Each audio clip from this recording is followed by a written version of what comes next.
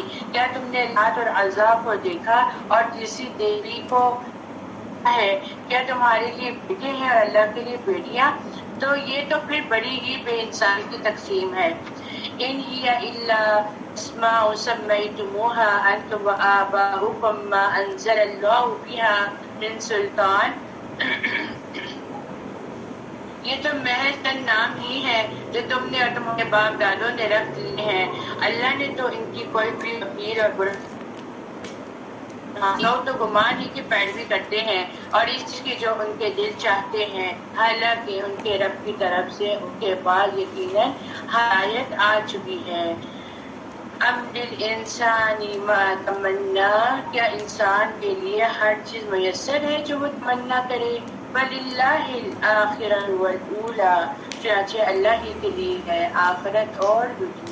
وَكَم مِّن مَلَكٍ فِي السَّمَاوَاتِ لَا يُغْنِي شَفَاعَتُهُمْ شَيْئًا إِلَّا مِن بَعْدِ أَن يَأْذَنَ اللَّهُ لِمَن يَشَاءُ وَيَرْضَىٰ، اور آسمانوں میں کتنے ہی فرشتے ہیں جن کی سفارش کچھ بھی فائدہ نہیں دے گی مگر بعد ازاں کہ اللہ اجازت دے جس کے لیے چاہے اور پسند کرے۔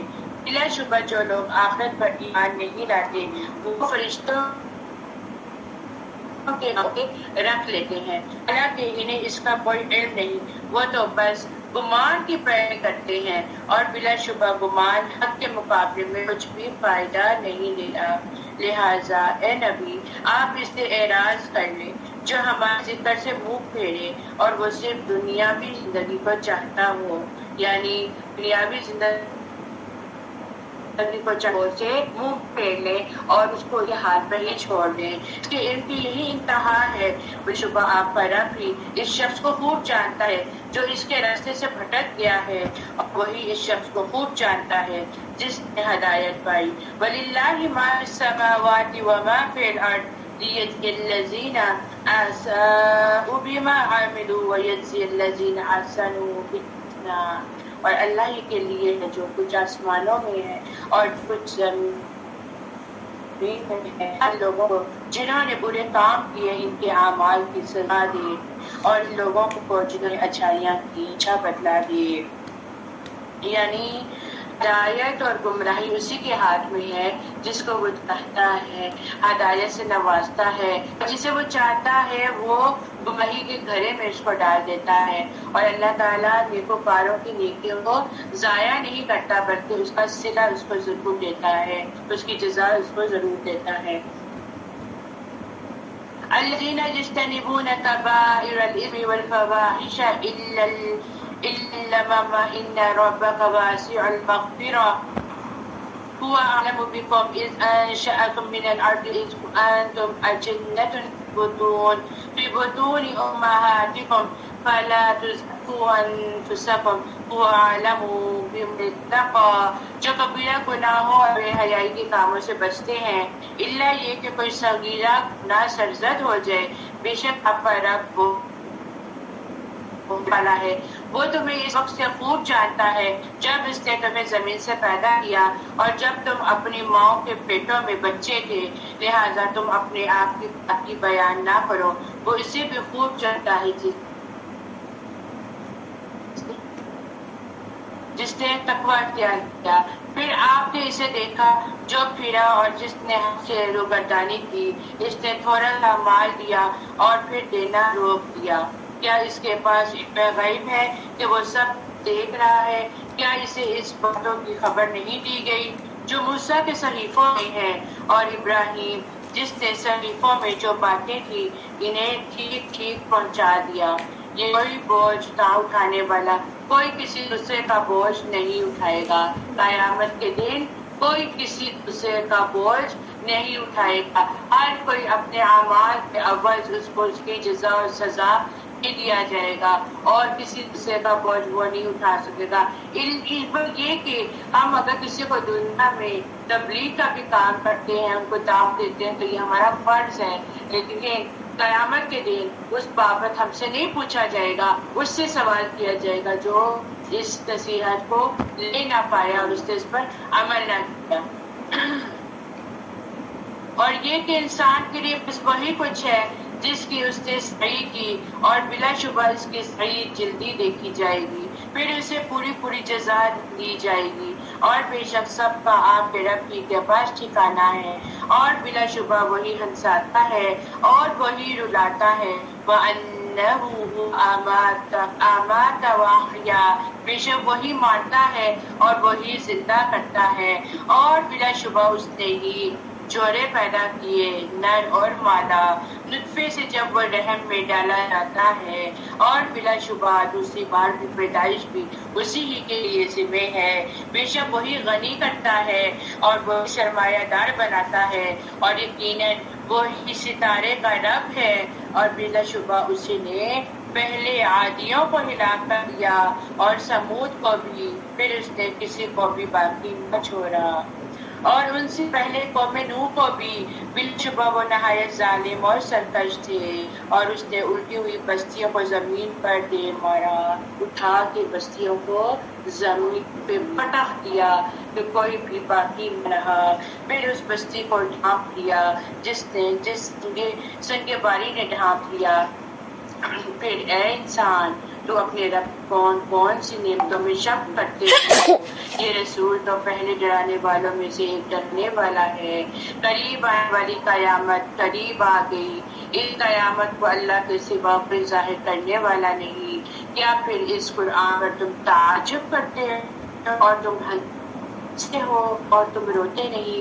بہت بڑی بات ہے یہ قرآن پڑھ کر جہاں پر جو بھی ڈرانے کی بات ہے وہاں انسان کے آنسو نہ بہیں، یعنی انسان کے دل میں بات اثر نہ کرے اور اس قرآن سے اس کو رونا نہ آئے، اور تم غفلت اور اعراض کرنے والے ہو۔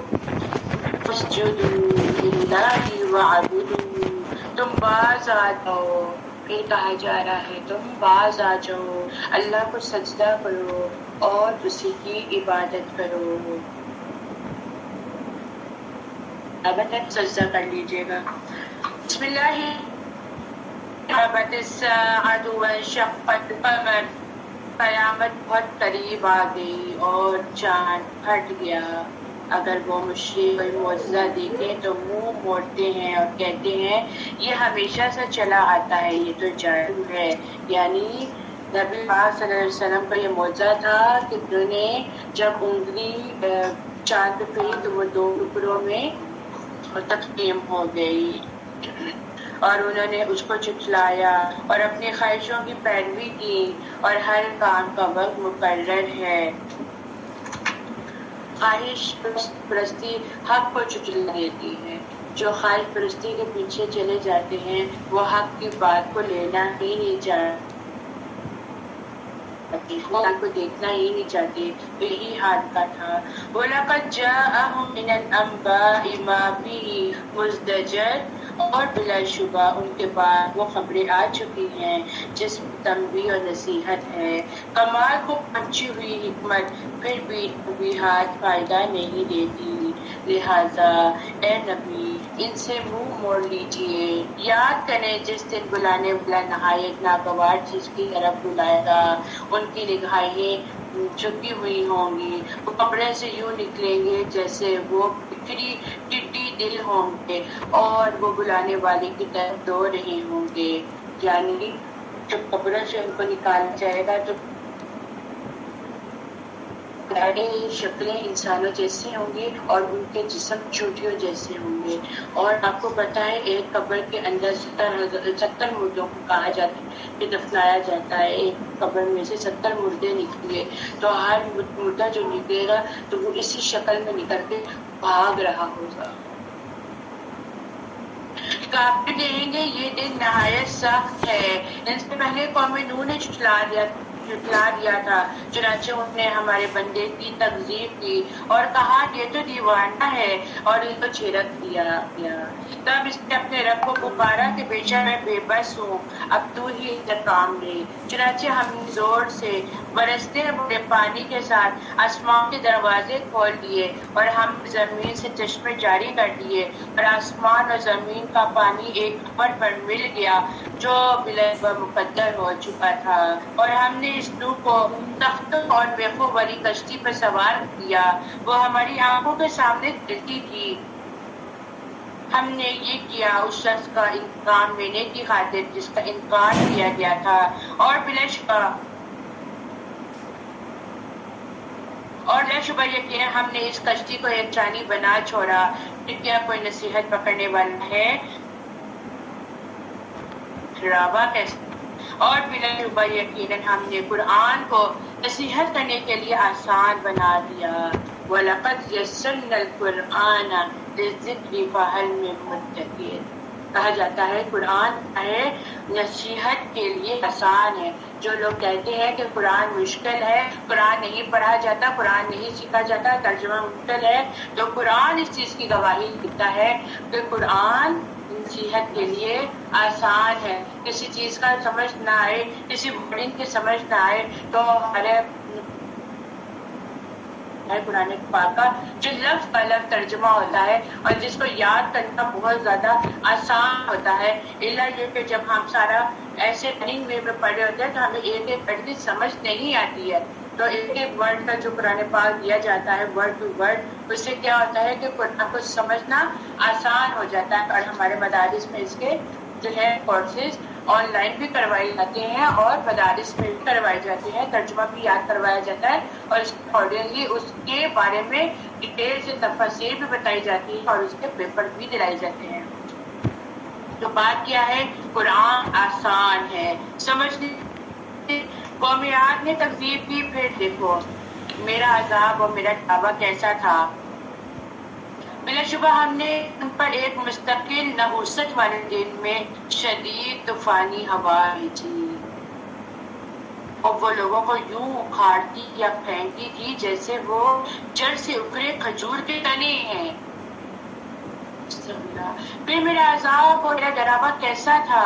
وَلَقَدْ يَسَّرْنَا الْقُرْآنَ لِلذِّكْرِ فَهَلْ مِن مُّدَّكِرٍ۔ اور بلا شبہ ہم نے قرآن کو نصیحت کے لیے آسان بنا دیا، پھر کیا ہے کوئی نصیحت پکڑنے والا؟ کذب ثمود بالنذر، قوم سمود نے ڈرانے والوں کو جھٹلایا۔ وقالوا ابشرا منا واحدا نتبعه انا اذا لفی ضلال وسعر، اور قوم سمود نے ڈرانے والوں کو جھٹلایا اور انہوں نے کہا بھلا ایک ایسا آدمی جو ہم میں سے ہی ہے ہم اس کی پیروی کریں، بلا شبہ ہم تو تب گمراہی اور دیوانگی میں ہوں گے۔ کیا ہمارے درمیان سے کسی پر وحی نازل کی گئی ہے؟ نہیں، بلکہ وہ سب جھوٹا اور شکی باز ہے۔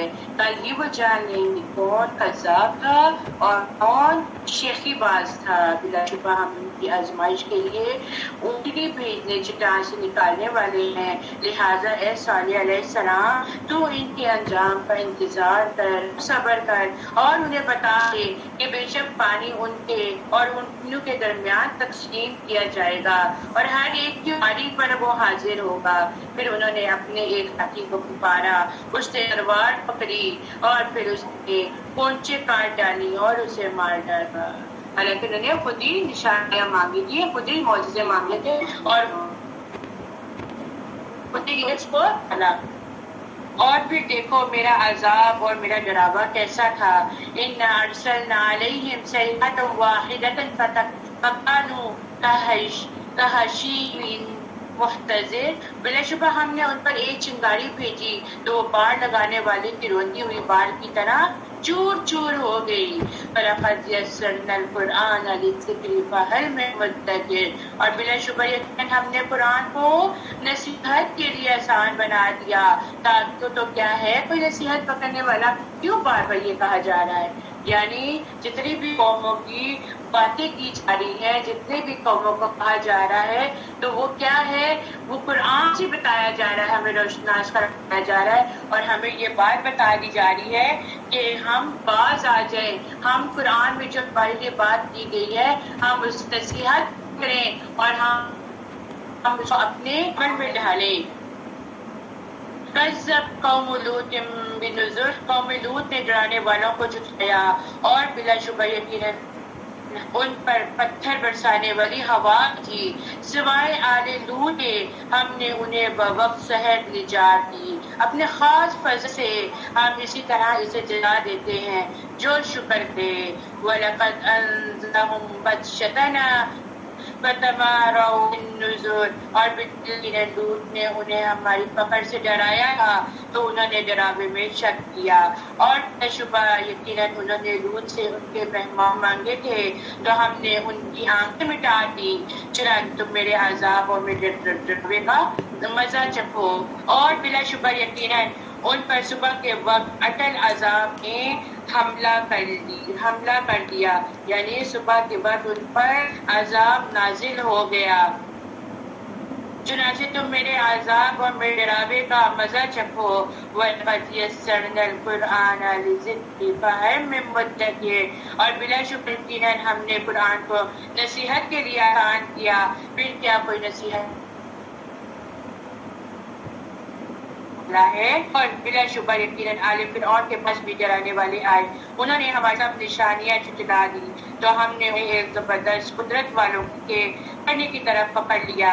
اے اہل عرب, کیا تمہارے کافروں سے بہتر ہیں, یا تمہارے لیے سابقہ صحیفوں میں کوئی نجات لکھی ہوئی ہے؟ کیا وہ کہتے ہیں کہ ہم بدلہ لینے والی جماعت ہیں, ان قریب وہ جماعت شکست کھائے گی اور وہ پیٹ پھیر کر بھاگیں گے, بلکہ قیامت ان کے وعدے کا وقت ہے, اور قیامت بہت بڑی آفت اور نہایت حقیقت ہے.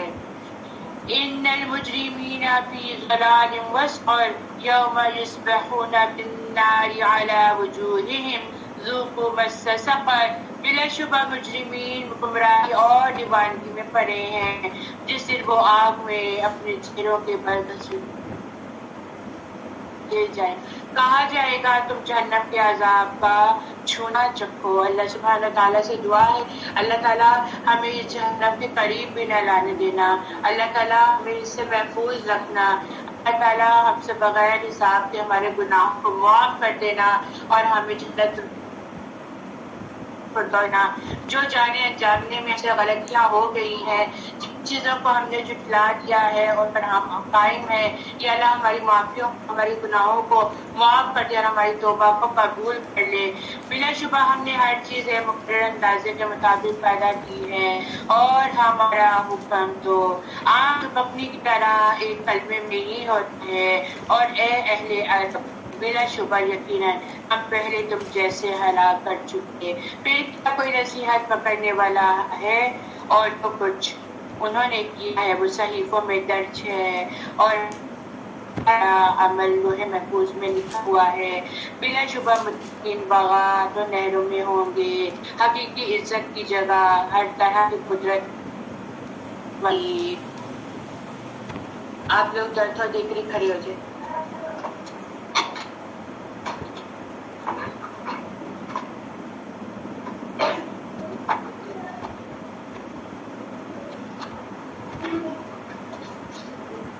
اور درخت لگائیں. سبحان اللہ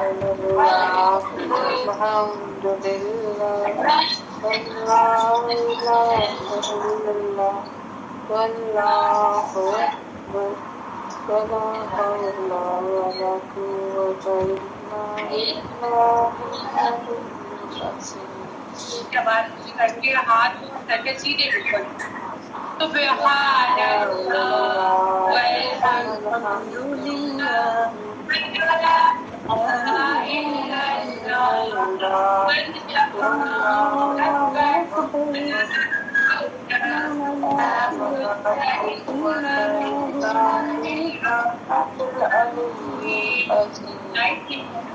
گرمی کا احساس ہو رہا ہے, گرمی بھی نا سب کو گرمی کا تصور قیامت کی گرمی کا تصور کریں اور اللہ تعالیٰ سے دعا کریں کہ اللہ تعالیٰ یہ گرمی ہم برداشت کر لیں گے، جہنم کی بھڑکتی آگ سے ہمیں بچانا۔ اللہم اجرنی من النار، اللہم اجرنا من النار، اللہم اجرنا من النار۔ گرمی کا احساس ہو اور لائٹ چلی جائے تو اس وقت فون اللہم اجرنی من النار پڑھ کے اس چیز کا احساس کیا کریں کہ اللہ تعالیٰ قیامت تک دوزخ کی آگ بھی ہم نے دیکھنی ہے، اللہ کیونکہ وہ برداشت نہیں ہوگی، یہ برداشت پھر ہو جائے گا، وہ برداشت نہیں ہوگی۔ چلے رکوع کریں، سیدھے کھڑے ہو جائیں، بازو پر کریں، سبحان اللہ پڑھیں، سبحان اللہ والحمد للہ ولا الہ الا اللہ واللہ اکبر ولا حول ولا قوة الا باللہ العلی العظیم۔ میں بیٹھ جائیں کیونکہ اب بہت پیاری سورت کا آغاز ہونے جا رہا ہے اور سورہ رحمان کا، اور کی ہم تلاوت پہلے سنیں گے انشاءاللہ تعالیٰ اور قاری صاحب کی آواز بھی سنیں گے انشاءاللہ۔ جی انشاءاللہ پوری تلاوت سنیں۔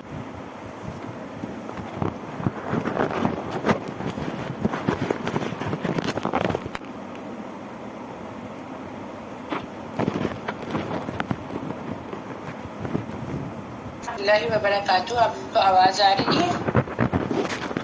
وعلیکم السلام۔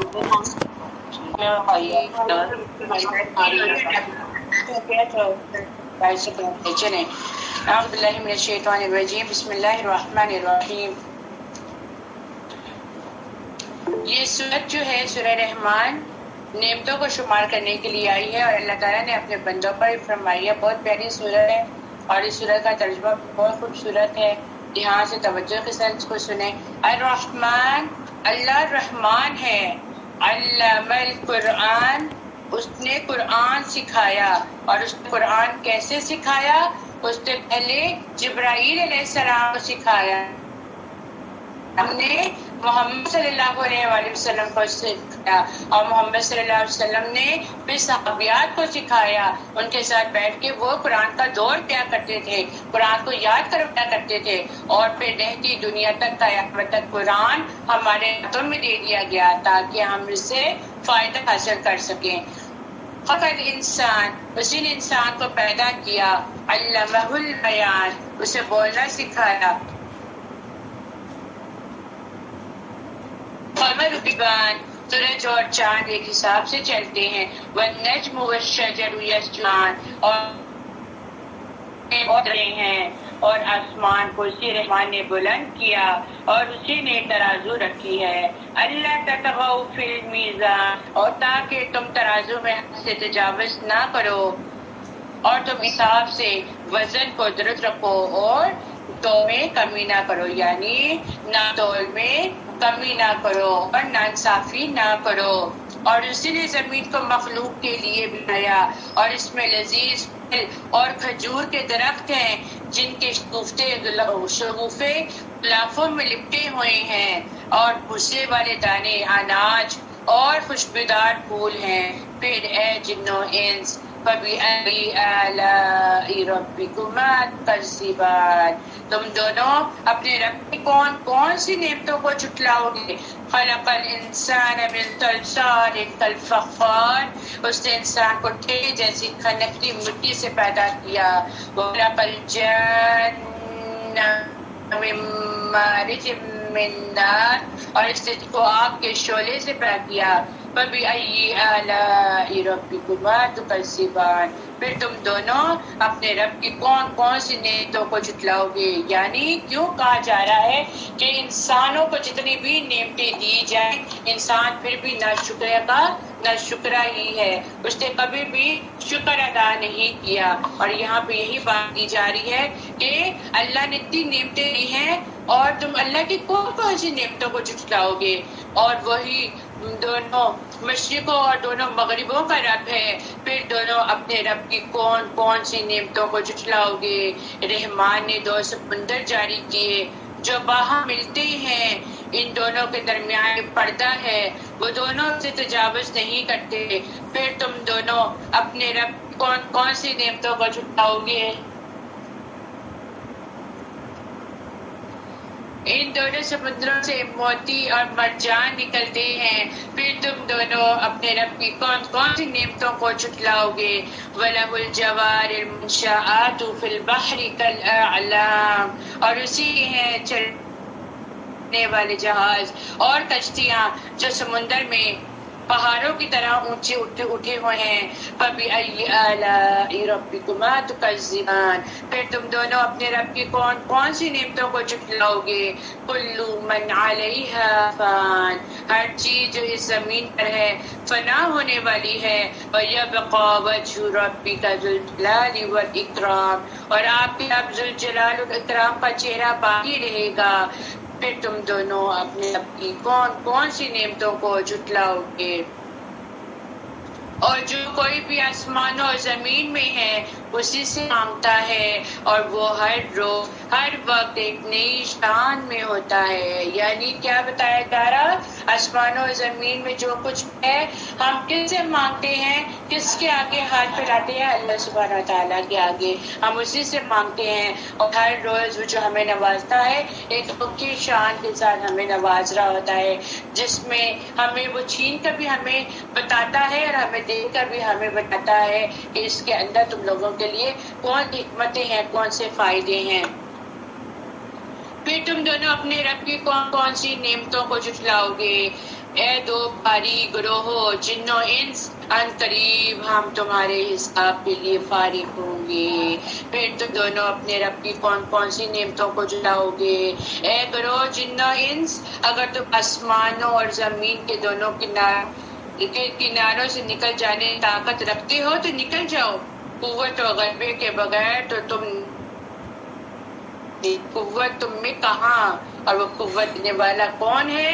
فَبِأَيِّ آلَاءِ رَبِّكُمَا تُكَذِّبَانِ، پھر تم دونوں اپنے رب کی کون سی نعمتوں کو جھٹلاؤ گے؟ يُرْسَلُ عَلَيْكُمَا شُعَاظٌ مِّن نَّارٍ وَنُحَاسٌ فَلَا تَنتَصِرَانِ، تم دونوں پر آگ کا شعلہ اور دھواں چھوڑا جائے گا، پھر تم اس کے مقابلے میں ایک دوسرے کی مدد نہ کر سکو گے۔ استغفر اللہ۔ فَبِأَيِّ آلَاءِ رَبِّكُمَا تُكَذِّبَانِ، پھر تم دونوں اپنے رب کی کون سی نعمتوں کو جھٹلاؤ گے؟ فَإِذَا انشَقَّتِ السَّمَاءُ فَكَانَتْ وَرْدَةً كَالدِّهَانِ، پھر جب آسمان پھٹ جائے گا تو وہ سرخ کی طرح لال ہو جائے گا۔ آپ دیکھیں کبھی ایسا ہوتا ہے نا، آندھی اتنی زیادہ آتی ہے اور ایک دم آسمان کا رنگ چینج ہوتا ہے، سرخ ہو جاتا ہے، کوئی وقت سے خوف آتا ہے کہ نہیں آتا؟ مجھے تو بہت خوف آتا ہے جب بھی میں دیکھتی ہوں، ورنہ میں تو آسمان کی طرف دیکھتی ہی نہیں، اور بس میں استغفار پڑھتی ہوں، کیونکہ وہ منظر ہی کچھ ایسا ہوتا ہے کہ ایسا لگتا ہے جیسے کوئی عذاب ہے، اللہ کا کوئی غصہ ہے۔ تو قیامت کے دن کیا ہوگا کہ آسمان پھٹ جائے گا تو وہ سرخ چمڑے کی طرح ہو جائے گا۔ پھر تم دونوں اپنے رب کی کون سی نعمتوں کو جھٹلاؤ گے؟ پھر اس دن کسی انسان اور کسی جن سے اس کے گناہ کی بابت نہیں پوچھا جائے گا۔ پھر دونوں اپنے رب کی کون سی نعمتوں کو جھٹلاؤ گے؟ یعرف المجرمون بسیماہم فیؤخذ بالنواصی والاقدام، پھر مجرم اپنے چہرے کی علامت یہ سے پہچان لیے جائیں گے، پھر وہ پیشانی کے بالوں اور قدموں سے پکڑے اور گھسیٹ کر جہنم میں ڈال دیے جائیں گے۔ استغفر اللہ، استغفر اللہ، اللہم لا تجعلنا منہم۔ فَبِأَيِّ آلَاءِ رَبِّكُمَا تُكَذِّبَانِ، پھر تم دونوں اپنے رب کی کون سی نعمتوں کو جھٹلاؤ گے؟ هَٰذِهِ جَهَنَّمُ الَّتِي يُكَذِّبُ بِهَا الْمُجْرِمُونَ، انہیں کہا جائے گا یہ وہ جہنم ہے جسے مجرم لوگ لاتے تھے۔ جہنم کے درمیان اور سخت گرم کھولتے پانی کے درمیان کر لگائیں گے۔ پھر تم دونوں اپنے رب کی کون سی نعمتوں کو جھٹلاؤ گے؟ اور جو شخص اپنے رب کے سامنے کھڑا ہونے سے ڈر گیا ان کے لیے 2 باغ۔ پھر تم دونوں اپنے رب کی کون کون سی نعمتوں کو جھٹلاؤ گے، وہ دونوں بہت زیادہ شاخوں والے ہیں۔ پھر تم دونوں اپنے رب کی کون کون سی نعمتوں کو جھٹلاؤ گے، ان دونوں باغوں میں دو چشمے جاری ہوں گے۔ فَبِأَيِّ آلَاءِ رَبِّكُمَا تُكَذِّبَانِ، پھر تم دونوں اپنے رب کی کون کون سی نعمتوں کو جھٹلاؤ گے۔ فِيهِمَا مِن كُلِّ فَاكِهَةٍ زَوْجَانِ، ان دونوں باغوں میں ہر پھل کی دو دو قسمیں ہوں گی۔ پھر تم دونوں اپنے رب کی کون کون سی نعمتوں کو جھٹلاؤ گے۔ متکئین علی فرش بطائنها من استبرق وجنى الجنتین دان، اہل جنت ایسی مستقے تکیے لگائے بیٹھے ہوں گے جس کے استر ریشم کے ہوں گے۔ سبحان اللہ، جب ایسی آیتیں آیا کریں سبحان اللہ پڑھا کریں، دعا کیا کریں اللہ تعالیٰ ہمیں بھی اس میں شامل کرنا۔ اور ان دونوں باغوں کے پھل قریب ہی ہوں گے۔ پھر تم دونوں اپنے رب کی کون کون سی نعمتوں کو جھٹلاؤ گے۔ ان میں جھکی نظروں والی شرمیلی اور باحیا حوریں ہوں گی۔ یہ بھی جا سکتا تھا کہ اس میں دو حوریں ہوں گی موٹی موٹی آنکھوں والی، شرمیلی اور باحیا کیوں لگا دیا گیا؟ عورت کی صفت بیان کر دی گئی ہے، مؤنث کی صفت بیان کر دی گئی ہے کہ وہ باحیا ہے، وہ شرم گو ہے، وہ اپنی حفاظت کرنے والی ہے۔ ان سے پہلے انہیں کسی انسان اور کسی جن نے ہاتھ نہیں لگایا ہوگا۔ سبحان اللہ۔ پھر تم دونوں اپنے رب کون کون سی نعمتوں کو ہوں گے ہیں، پھر تم دونوں اپنے رب کی کون کون سی نعمتوں کو جھٹلاؤ گے۔ هل جزاء الاحسان الا الاحسان، احسان کی جزا تو احسان ہی ہے۔ پھر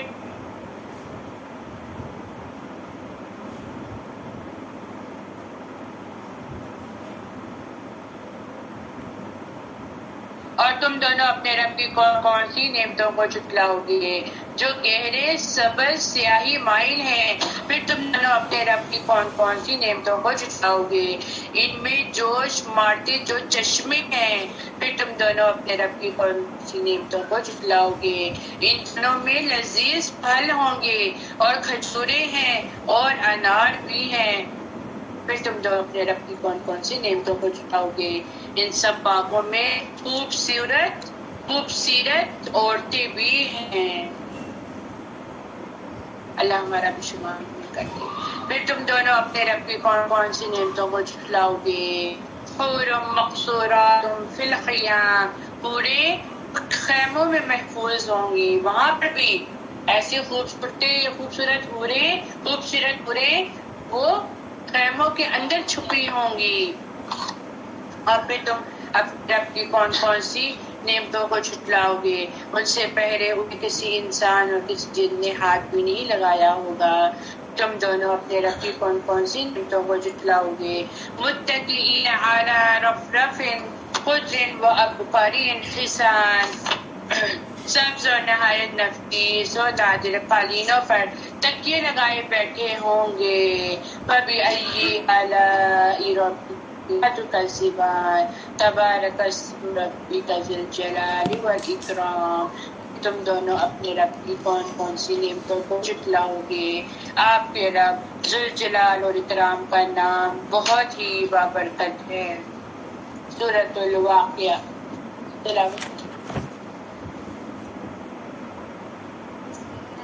الرحمن الرحيم إذا وقعت الواقعة ليس لوقعتها كاذبة خافضة رافعة إذا رجت الأرض رجا وبست الجبال بسا فكانت حباء منبثا وكنتم أزواجا ثلاثة فأصحاب الميمنة ما أصحاب الميمنة وأصحاب المشأمة ما أصحاب المشأمة والسابقون السابقون أولئك المقربون في جنات النعيم ثلة من الأولين وقليل من الآخرين۔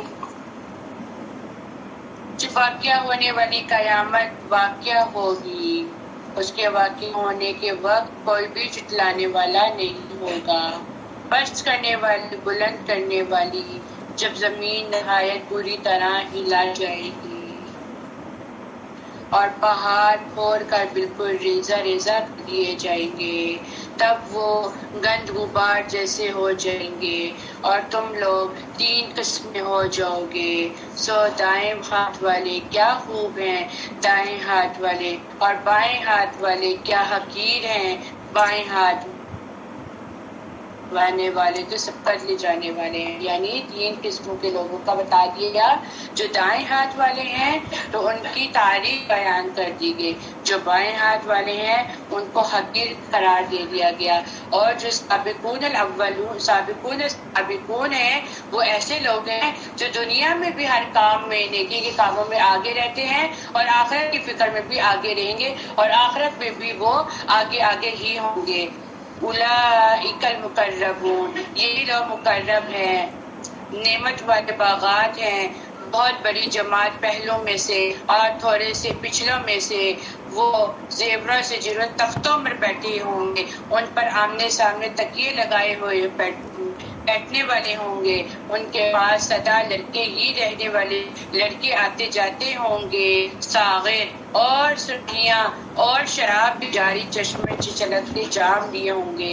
بندہ ایسی باتیں روزے کی حالت میں جب پڑھتا ہے تو پیاس زیادہ لگتی ہے نا، تو اللہ سے دعا کریں کہ اللہ تعالیٰ ہمیں بھی ایسا پینا نصیب کرنا جنت میں۔ وہ اس سے نہ سردرد میں مبتلا ہوں گے اور نہ ہی مدہوش ہوں گے، اور ایسے پھل لیے ہوئے جو وہ پسند کریں گے، اور پرندوں کا گوشت جو وہ چاہیں گے کھائیں گے، یعنی کہ ہر طرح کے پرندوں کا گوشت وہاں پر ان کو دیا جائے گا، اور ان کے لیے غزلیں چشم پورے ہوں گی جیسے غلاف میں لپٹے ہوئے موتی، جزا ان عملوں کی جو وہ کرتے رہے۔ وہ اس جنت میں نہ لوگ باتیں سنیں گے اور نہ کوئی گناہ کی بات ہوگی، ہاں مگر ایک بول گا، سلامن سلامن، سلامتی ہو سلامتی ہو۔ اور دائیں ہاتھ والے کیا خوب ہیں، دائیں ہاتھ والے، اور بے خار بیڑیے ہوں گے اور طے پتہ کیلوں میں اور لمبے سایوں میں اور ہر دم بہتے پانی کی آبشاروں میں اور وافر پھلوں میں، لا مقطوعۃ ولا ممنوعہ، جو نہ تو کبھی ختم ہوں گے اور نہ ممنوع ہوں گے، وفرش مرفوعہ، اور اونچی اونچی نشتگاہوں میں، ان انشأناہن نشأ، بلا شبہ ہم ان کی بیویوں کو ایک نئے سرے سے پیدا کریں گے، بس ہم انہیں کنواریاں بنائیں گے، من موہنی اور ہم لوگ اپنے آپ کو پورا نہیں نہ کہلانا چاہتے ہیں، کوئی ہمیں کہہ دے آنٹی تو ہمیں ایک دم غصہ آ جاتا ہے، کون ہو تو مجھے آنٹی کہنے والی، ابھی تو میری عمر ہی کیا ہے، چاہے ہم 50 سال سے بھی کراس کرتے ہوں گے تو ہمیں آنٹی کیوں کہا، ابھی تو ہم بہت جوان ہیں۔ تو ایسی جوانی آپ کو جنت میں ملے گی کہ آپ لوگوں کی عمریں کم کر دی جائیں گی، آپ لوگوں کو جوان بنا دیا جائے گا، آپ لوگوں کو خوبصورت بنا دیا جائے گا۔ اصل جوانی تو وہاں کی جوانی ہے، یہاں کس جوانی پہ ہم اتراتے پھرتے ہیں۔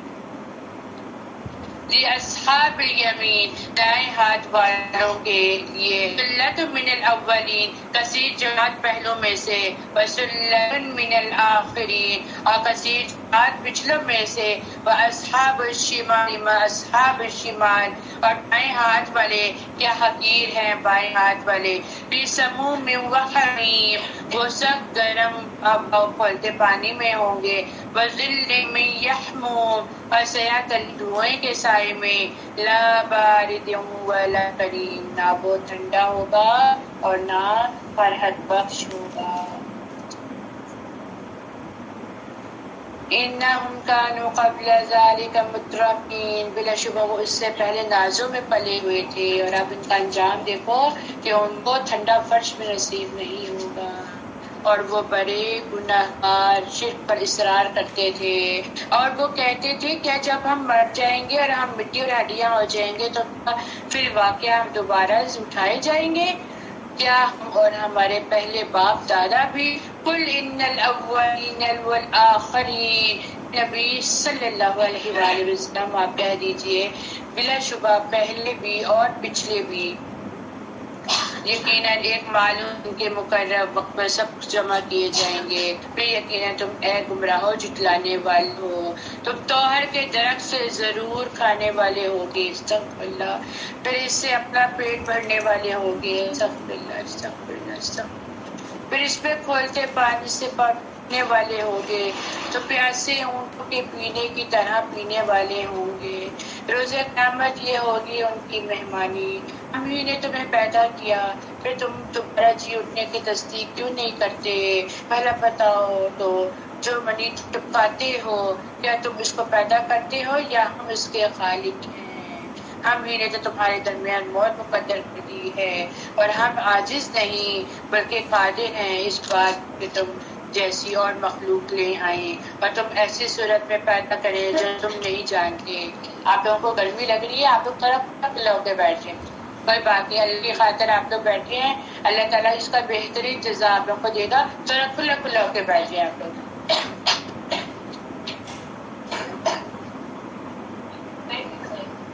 بیٹھ جائے کھلے کھلے ہو کے بیٹھ جائے تاکہ آپ لوگوں کو تھوڑی سی راحت ہو. تھوڑا سا کھلا ہو جائے، آپ لگے ہو جائے، آپ لوگ آپ ادھر آ جائیں، ادھر آ جائیں.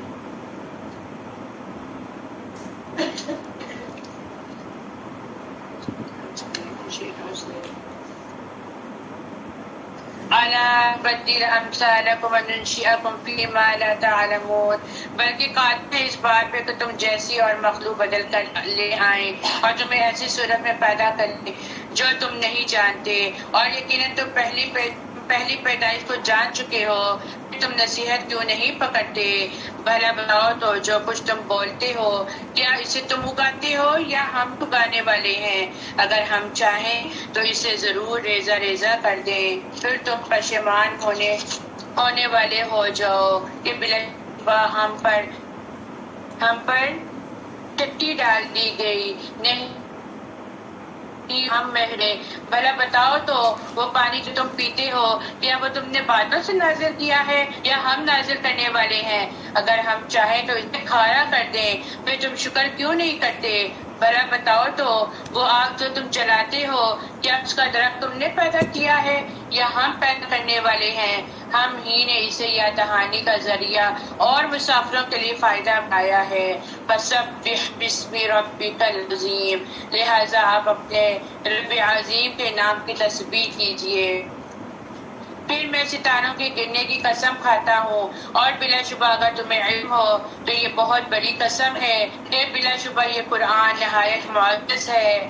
ایک محفوظ کتاب میں یہ پاک فرشتے ہی ہاتھ لگاتے ہیں. تنزیل من رب العالمین، یہ رب العالمین کی طرف سے نازل کرتا ہے. افبہذا الحدیث انتم مدہنون، کیا پھر تم اس کلام یعنی قرآن سے بے پرواہی کرنے والے ہو اور تم اللہ کی اس نعمت میں اپنا حصہ یہ ٹھہراتے ہو کہ تم اسے جھٹلاتے ہو؟ پھر کیوں نہیں تم روح کو پھیر لیتے جب کو وہ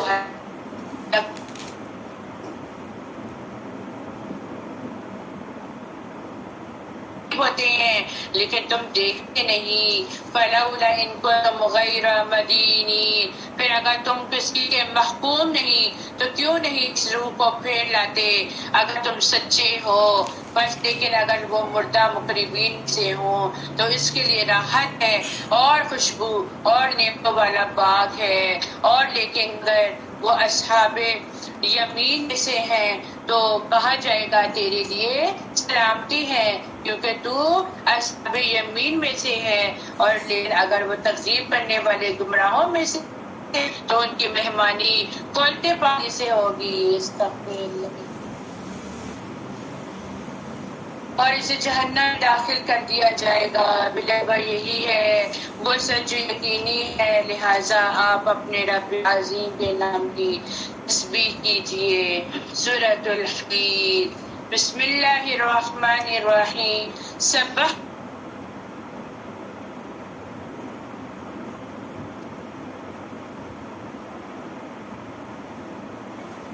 جو چیز بھی ہے اللہ کی طرح کرتی ہے، اور وہ غالب اور خوب حکمت والا ہے. آسمانوں اور زمین کی بادشاہی اسی کی ہے. وہی زندہ کرتا ہے اور وہی مارتا ہے اور وہ ہر شے پہ خوب قادر ہے. وہ اول بھی ہے، آخر بھی ہے، ظاہر بھی ہے، باطن بھی ہے اور وہی ہر شے کو خوب جاننے والا ہے. وہی ہے جس نے آسمان اور زمین کو 6 دن میں پیدا کیا اور پھر وہ عرش پر مستوی ہو گیا. وہ جانتا ہے جو کچھ زمین میں داخل ہوتی ہے اور جو اس سے نکلتی ہے اور جو چیز آسمان کی ہے اور جو چیز اس میں چڑھتی ہے اور تم جہاں کہیں بھی ہو وہ ہمارے ساتھ ہے. یعنی ہم کسی جگہ میں بھی ہیں، اللہ ہمارے ساتھ ہے، اللہ جانتا ہے اور اللہ اسے خوب دیکھنے والا جو تم عمل کرتے ہو. اسی کے لیے آسمان اور زمین کی بادشاہی ہے اور تمام امور اللہ ہی کی طرف لوٹائے جاتے ہیں. وہی رات اور دن میں داخل کرتا ہے اور دن کو رات میں داخل کرتا ہے اور وہ سینوں کے راز خوب جانتا ہے.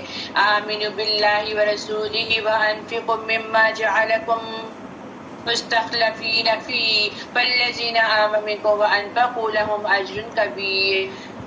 اللہ پر اور اس کے رسول اور اس کرو جس میں اس نے تمہیں جانشین بنایا ہے.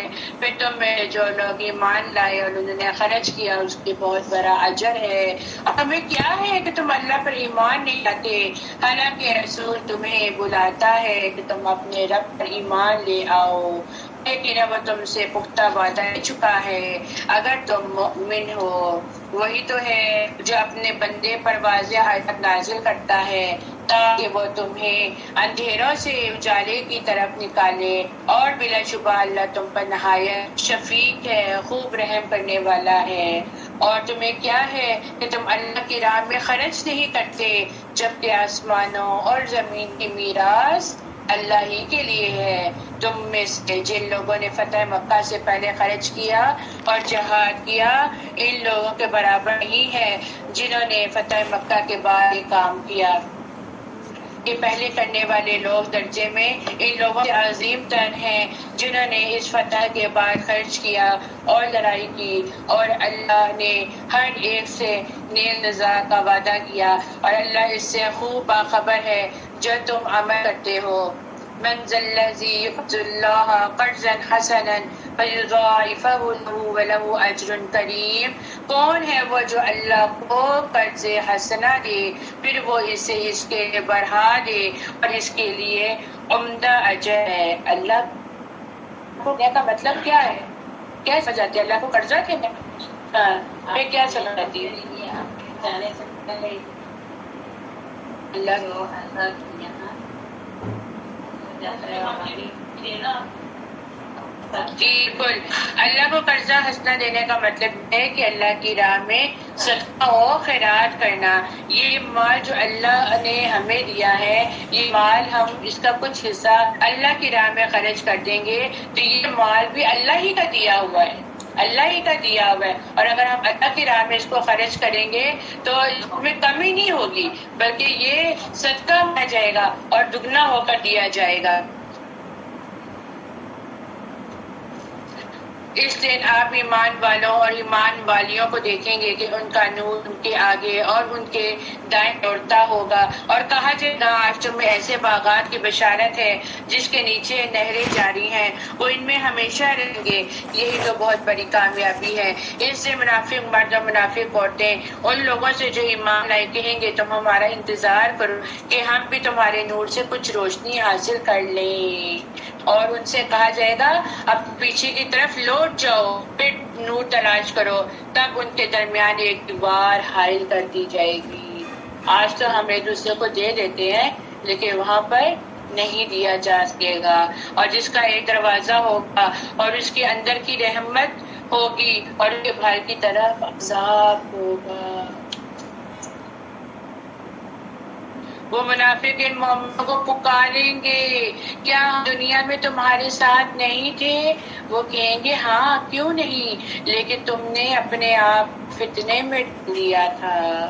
اور تم نے اہل ایمان کی ثابت گردش زمانہ کا انتظار کیا تھا اور تم نے شک کیا تھا اور تمہیں جھوٹی خواہشوں نے فریب میں ڈال دیا تھا حتیٰ کہ اللہ کا حکم آ پہنچا تھا اور تمہیں دھوکے باز شیطان نے اللہ کی ثابت دھوکہ لیا، لہٰذا تم سے نہ تو کوئی فدیہ دیا جائے گا اور نہ ان لوگوں سے جنہوں نے کفر کیا۔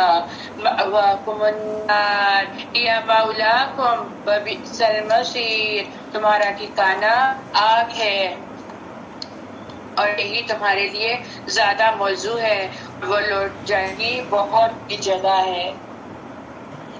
الذین آمنوا ان تخشع قلوبهم لذکر اللہ، کیا اب تک ایمان والوں کے لیے وقت نہیں آیا کہ ان کے دل ذکر الہی سے اور جو اب اتر چکا ہے اس سے نرم ہو جائے اور ان کی طرح نہ ہو جائے جنہیں ان سے پہلے کتاب دی گئی تھی، پھر جب ان پر ایک زمانہ دراز گزر گیا تو ان کے دل سخت ہو گئے اور ان میں کے اکثر فاسق ہیں۔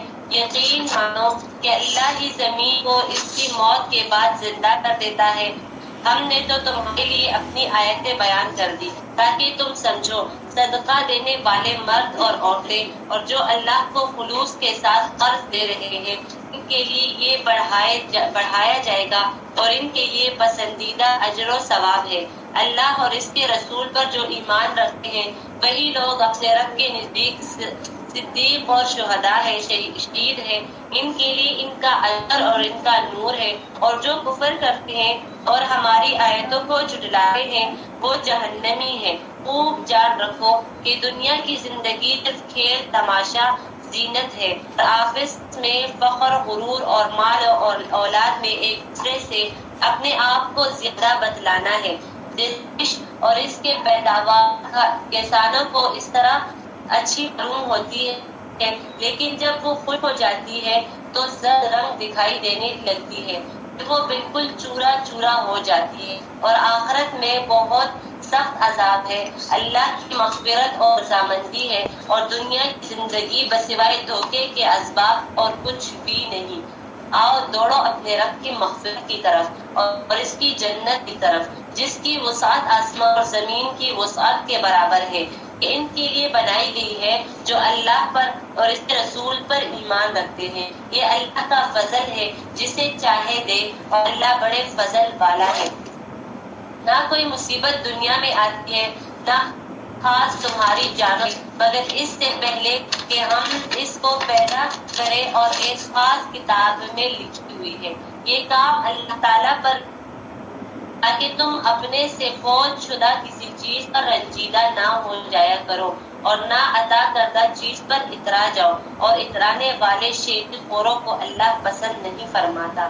الذین یبخلون ویأمرون الناس بالبخل ومن یتول فإن اللہ هو الغنی الحمید، جو خود بھی بخل کرے اور دوسروں کو بھی بخل کی تعلیم دے۔ سنو، جو بھی منہ پھیرے اللہ بیاز اور سزا سراسر حمد و ثنا کے قابل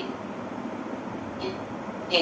یقیناً ہم نے اپنے پیغمبروں کو کھلی دلیلیں دے کر بھیجا اور ان کے ساتھ کتاب اور انصاف نازل فرمایا تاکہ لوگ عدل پر قائم رہے، اور ہم نے وحی کو اتارا جس میں سخت ہیبت بڑائی ہے لوگوں کے لیے اور بھی بہت سے فائدے ہیں، اور اس لیے کہ اللہ جان لے اس کی اور اس کے رسول کی مدد بھی دیکھے کہ وہ کون مدد کرتا ہے۔ بے شک اللہ قوت والا اور زبردست ہے۔ بے شک ہم نے نوح اور ابراہیم کو پیغمبر بنا کر بھیجا، اور ہم نے ان دونوں کی اولاد میں پیغمبری اور کتاب جاری رکھی، تو ان میں سے کچھ تو یافتہ اور ان میں کہ اکثر نافرمان رہے۔ کے بعد پھر بھی ہم اپنے رسولوں کو در پہ بھیجتے رہے، اور ان کے بعد عیسیٰ ابن مریم کو بھیجا اور انہیں انجیل عطا فرمائی، اور ان کے ماننے والوں دلوں میں شفقت اور رحم پیدا کر دیے۔ ہاں، رہبانیت ترکے دنیا تو از خود ایجاد کر دی تھی، ہم نے ان پر اسے وعد نہ کیا تھا سوائے اللہ کی رضا جوئی کے، تو انہوں نے اس کی پوری رعایت نہ کی۔ پھر بھی ہم نے ان میں جو ایمان لائے انہیں ان کا اجر دیا، اور ان میں زیادہ تر لوگ نافرمان ہی تھے۔ اے وہ لوگ جو ایمان لائے ہو اللہ سے ڈرتے رہو، ڈرتے رہا کرو اور اس کے رسول پر ایمان لاؤ، اللہ تمہیں اپنی رحمت کا دوہرا حصہ دے گا اور تمہیں نور دے گا جس کی روشنی میں تم چلو پھرو گے اور تمہارے گناہ بھی معاف فرما دے گا، اللہ بخشنے والا اور مہربان ہے۔ یہ اس لیے کہ اہل کتاب جان لے کہ اللہ کے فضل کے کسی حصے پر بھی انہیں اختیار نہیں، اور یہ سارا فضل اللہ ہی کے ہاتھ میں ہے اور جسے چاہے دیتا ہے اور اللہ بڑے فضل والا ہے۔ وآخر دعوانا الحمد لله رب العالمين سبحان ربك رب العزة عما يصفون والسلام على المرسلين والحمد لله رب العالمين سبحانك اللهم وبحمدك نشهد أن لا إله إلا أنت ونستغفرك ونتوب إليك۔ میرے ساتھ آپ لوگ سب مل کے دعائیں نور پڑھیں گے، ٹھیک سے پڑھوں گے تو آپ لوگ بلند آواز میں پڑھیں گے، اس کے بعد ہم کلاس کو وائنڈ اپ کرتے ہیں انشاءاللہ۔ اللهم اجعل في قلبي نورا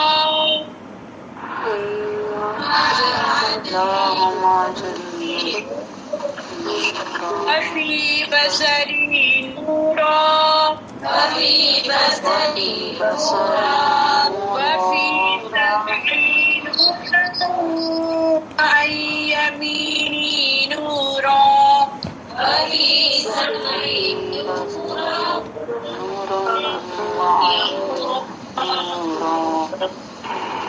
وفي يساري نورا وفوقي نورا وتحتي نورا وأمامي نورا وخلفي نورا واجعل لي نورا وفي لساني نورا وفي نورا ولحمي نورا ودمي نورا وشعري نورا وبشري نورا واجعل في نفسي نورا وأعظم لي نورا اللهم أعطني نورا اللهم أعطني نورا آمین یا رب العالمین۔ یا اللہ ہمارے دل میں نور ڈال دے، یا اللہ ہماری آنکھوں میں نور دے دے، ہمارے کانوں میں نور دے دے، ہمارے دائیں نور، ہمارے بائیں نور، ہمارے اوپر نور، ہمارے نیچے نور، ہمارے آگے نور، ہمارے پیچھے نور۔